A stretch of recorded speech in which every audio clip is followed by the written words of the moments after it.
আজকে আমি দই পরোটা বানাবো। দই পরোটা বানানোর জন্য ময়দা নিয়ে নিয়েছি। ময়দার মধ্যে 1 চামচ চিনি, 1 চামচ নুন আর 2 চামচ সাদা তেল নিয়ে নিয়েছি। এরপর আমি এটা মাখবো।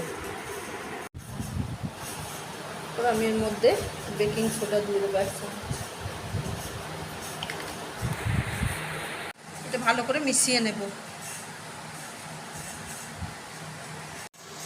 আমি এরপর দই দিয়ে মেখে নেব।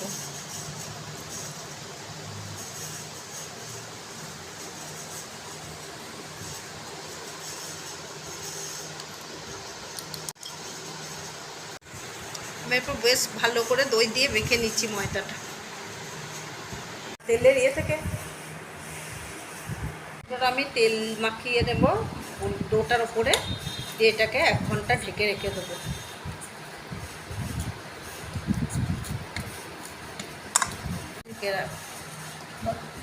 ঢেকে রাখবো। আমি এরপর পরোটাগুলো সেঁকে নেব। আমি এরপর ওপর থেকে সাদা তেল দিয়ে ভেজে নেব।